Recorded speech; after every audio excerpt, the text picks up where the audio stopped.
y a veces repetimos algunas cosas. Ayer tuvimos reuniones con respecto a la CRES, al seguimiento de la CRES, hicimos mención de la reforma universitaria, así que vamos a ir brevemente, pero sobre todo analizando qué hacemos al futuro y no quedarnos nada más que con el tema histórico. 10 años después de la reforma universitaria del 18, Gabriel del Mazo y otros decían que ya la reforma había que reformarla. Entonces, si queremos tomar a uno de los aspectos de los reformistas de 1918 en Córdoba, es que esos eran reformistas en un momento de bisagra en el mundo, donde estaba la Revolución Mexicana, la Revolución Rusa y la venida de grandes contingentes de inmigrantes a nuestros países en América Latina. Pero creo, como dijo Ramonet, nada tan impactante como la revolución que estamos teniendo en el siglo XXI. Tuve la oportunidad de filmarlo un momentito para pasarle a nuestros colegas en la Argentina lo que acaba de decir de nuevo Ramonet, que esto tenemos que estar preparados para cambios que no sabemos en qué va a terminar. Los cambios en las formas de gobierno y los cambios en las universidades. También ayer saqué una foto cuando nuestra querida viceministra cubana hablaba de las estrategias en educación superior de Cuba, con las carreras multidisciplinarias de 4 años, con carreras cortas, con la utilización de los medios audiovisuales,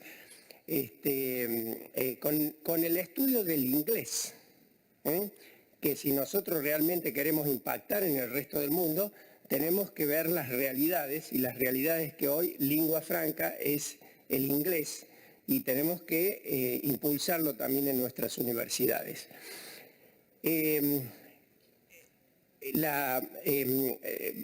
Todo esto tiene mucho que ver con la querida República Hermana de Cuba. Recién estaba viendo, Julio Antonio Mella, que es el primer reformista cubano, crea la Universidad Popular José Martí. Hace un rato escuchaba hablarlo también a Ramonet del indigenismo y de Mariátegui en Perú, y Mariátegui y Ayas de la Torre crean el sistema de universidades populares González Prada, que es la base del aprismo peruano. El aprismo, cuando ustedes entran a la página del APRA, dice que se basa en las universidades populares, que fue una de las primeras recomendaciones de la Federación Universitaria Argentina en 1918, generar las universidades populares en toda América. Así que hay siempre una porosidad entre lo que fue la reforma universitaria, la visión. Ahí veía unos compañeros de la Universidad de Oviedo los otros días, que ellos empezaron con la Asociación de Libre Enseñanza, generaron también las universidades populares, y fueron Martel de los Ríos y otros, líderes intelectuales de los movimientos latinoamericanos en esa época, porque en Córdoba se catalizó porque era muy conservadora la Universidad de Córdoba, un movimiento que ya existía en toda América, con Vasconcelos, con Miguel Ángel Asturias, con muchos otros.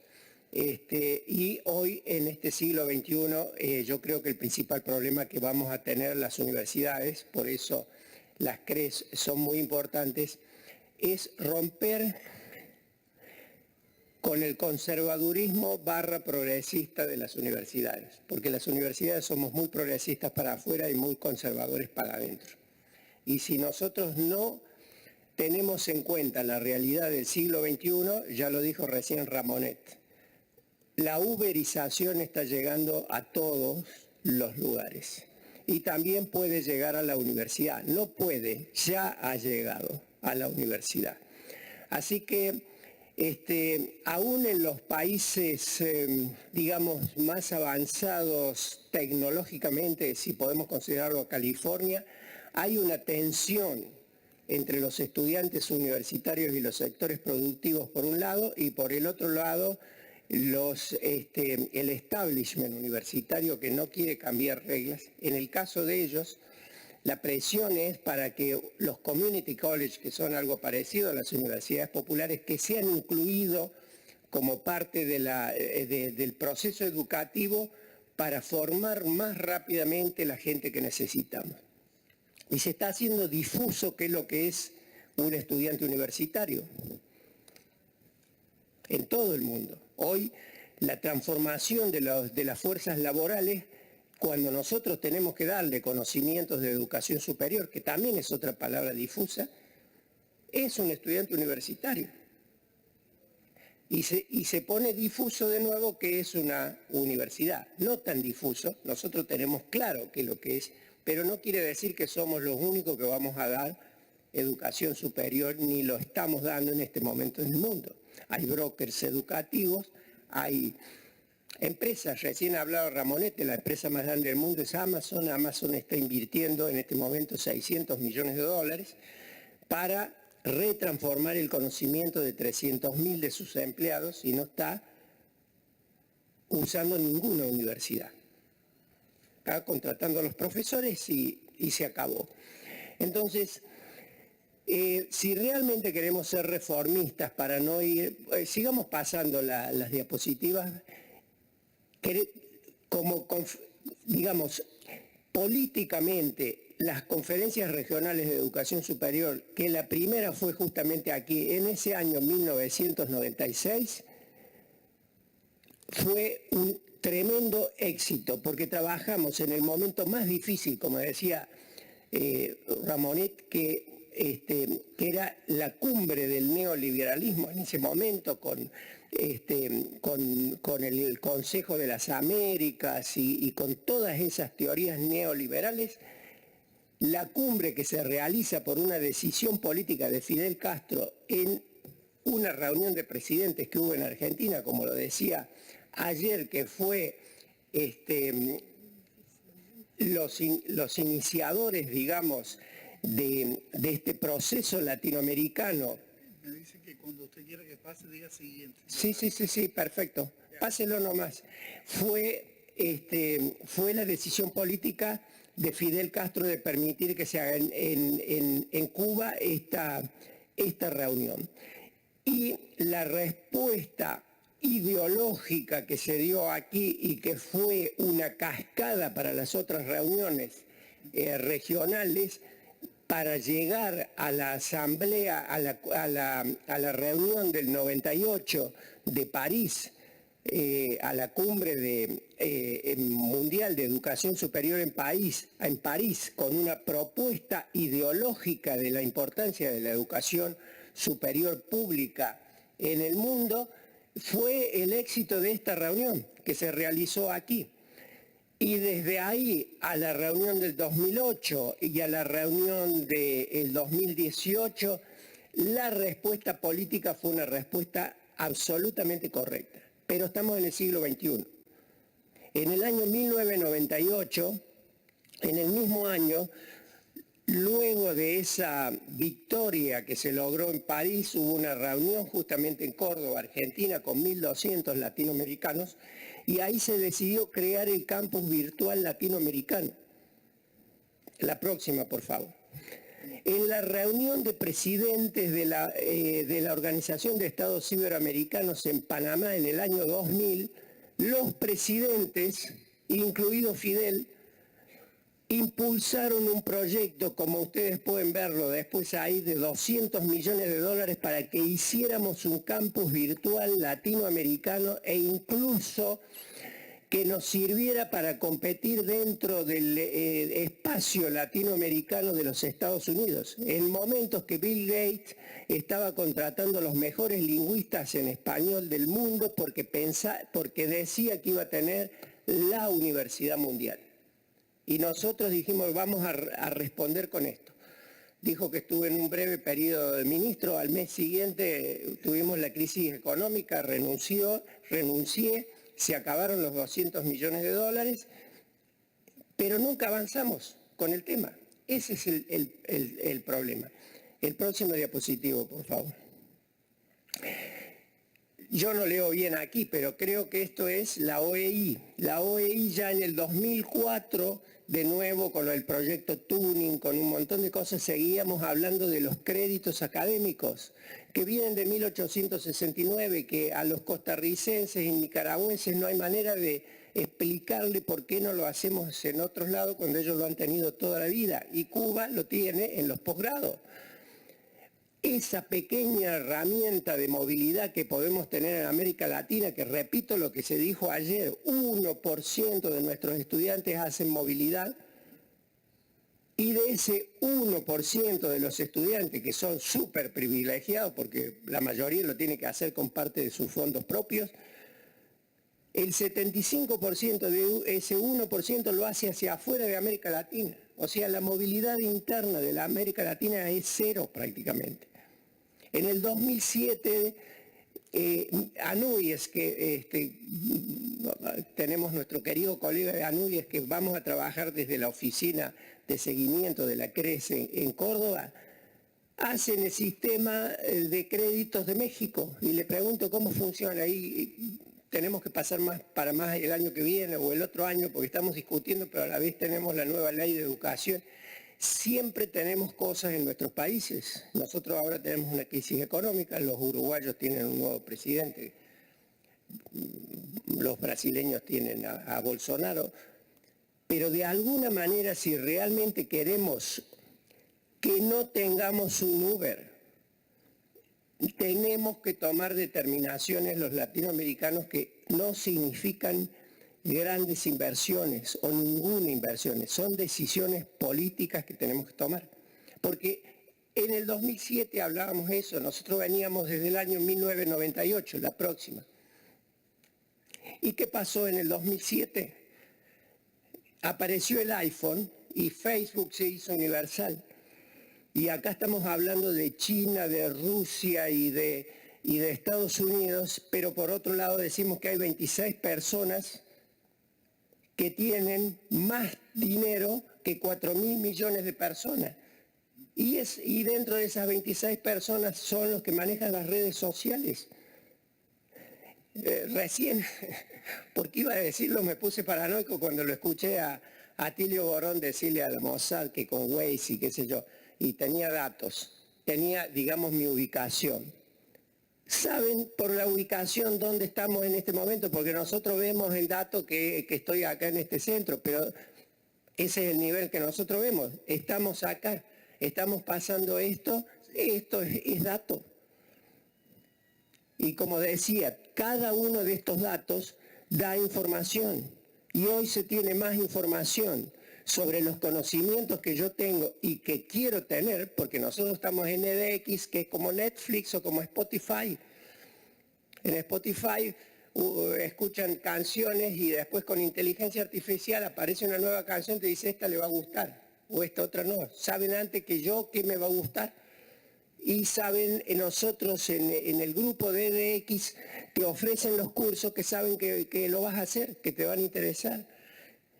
Y todos esos datos van directamente a LinkedIn, van a otras fuentes y saben más de los conocimientos que yo tengo que todos los papeles y títulos que le vaya agregando.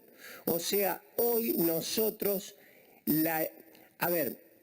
esto existe. Cuando nosotros estábamos por entrar en EDX, yo tuve una discusión con gente muy inteligente que uno a veces no entiende cómo pueden decir esas cosas. No quería que entráramos en este grupo porque lo iban a utilizar universidades extranjeras para entrar con esto a nuestro país, cuando EDX ya tenía 100.000 estudiantes en la Argentina. No, esto lo usamos nosotros para salir.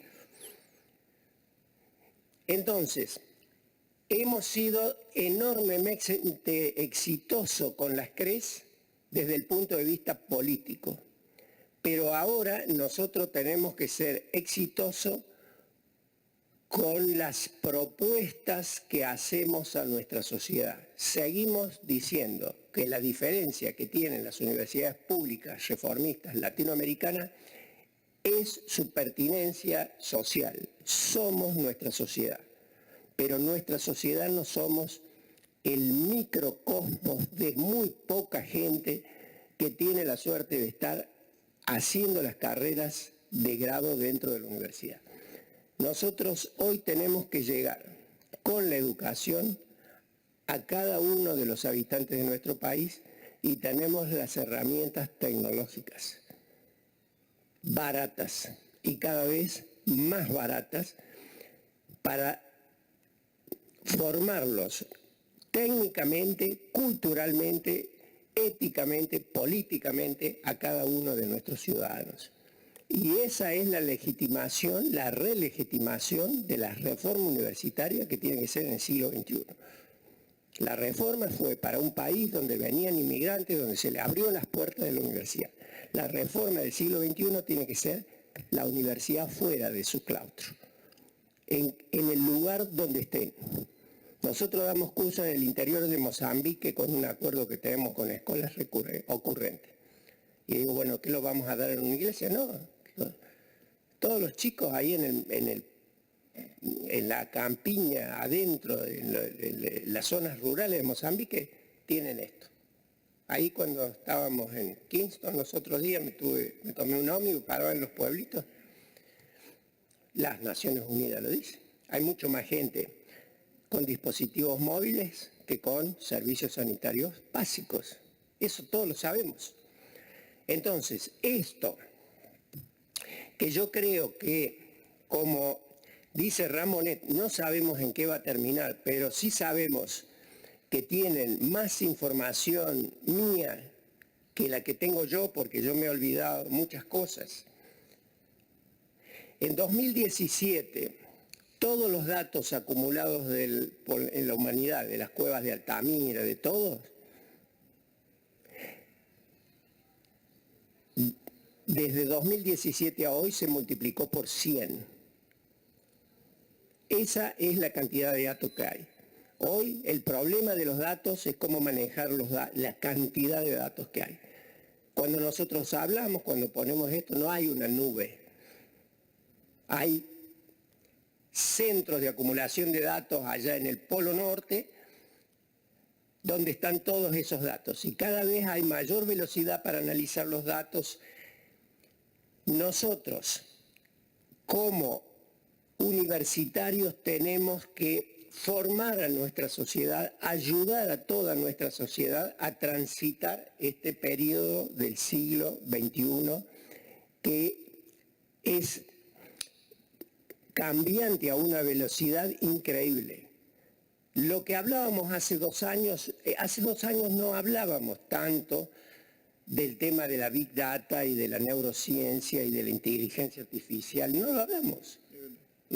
Hoy sí, pero hoy ya están trabajando con las computadoras cuánticas que va a aumentar miles y miles de veces la velocidad. Hay celulares chinos, hindúes que valen $30, no celulares, yo le digo celulares, le decimos teléfono, los chicos no lo usan más como teléfono, no se usa más el teléfono. Esto es una antigüedad que tengo yo en el brazo, nosotros. Entonces, no es una fantasía. Las universidades reformistas tenemos que adecuar el concepto de lo que es un estudiante universitario. Nosotros tenemos acuerdos con la Confederación General del Trabajo, lo damos en los sindicatos, lo damos en la fábrica, hemos armado universidades populares en todo el interior, que ellos nos dicen qué le hace falta y cómo lo hace falta.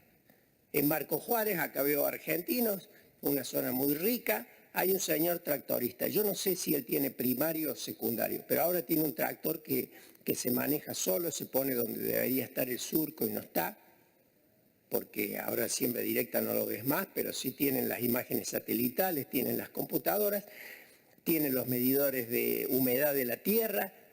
Bueno, él necesita aprender mecatrónica, que es educación superior. No tiene que ser ingeniero. Nosotros le damos eso, porque eso le hace falta. Pero también a todos los estudiantes que vamos a tener le damos un núcleo de competencias blandas. Y también a nuestros estudiantes que no lo están haciendo. Lo que es el suplemento del título, que ahora en Europa se está impulsando en todo el grupo de países europeos, que dice mucho más que las materias que uno ha aprobado, que es los conocimientos y las competencias que tienen. Estas competencias blandas, la interculturalidad, el compromiso social, el liderazgo, tienen muchísimo valor per se para lo que uno quiera hacer, pero también para donde uno vaya a ir a trabajar. Así que esas cosas nosotros tenemos que repensar la universidad rápidamente, sin dejar de tener la universidad física en el lugar donde está, la potencia que tenemos de generaciones de investigadores y los equipamientos que tenemos son extraordinarios para seguir cumpliendo el rol que hoy estamos cumpliendo. Pero tenemos que saber que fuera de determinadas carreras, como medicina, por ejemplo, que necesita un mínimo de 6 años y después la especialización y que tiene que ser muy precisa, como hacen los cubanos en su programa, que las nuevas carreras multidisciplinarias son de 4 años a lo sumo, si no menos. Eso lo tenemos que hacer con los recursos que tenemos para cumplir realmente, digamos, nuestra autonomía tiene que ser responsable, tiene que ser dirigida a las necesidades de nuestro país y sobre todo de nuestra sociedad. Yo iba a pasarle una serie de otros, pásenlo los otros. No hace falta. Lo que quiero decir es, en el 2008 dijimos que teníamos que utilizar las tecnologías de la información y la comunicación, de que teníamos que generar un sistema de créditos en común, de que teníamos que reimplantar las universidades populares. En la Declaración de Cartagena de 2008. En el 2018 repetimos las mismas cosas. Repetimos también el punto fundamental de que la educación es un bien público, social y un derecho humano. Políticamente es correcto, pero ahora nosotros necesitamos, cuando hay una nueva oleada impensada de ataque a la educación pública, tener mucho más apoyo social, sobre todo cuando tenemos las crisis económicas que tenemos, y una manera fundamental es mostrarle que esto es de ellos también, que la universidad somos todos, no solamente los que venimos a la universidad, sino que es de todos y que todos pueden hacer uso de ella.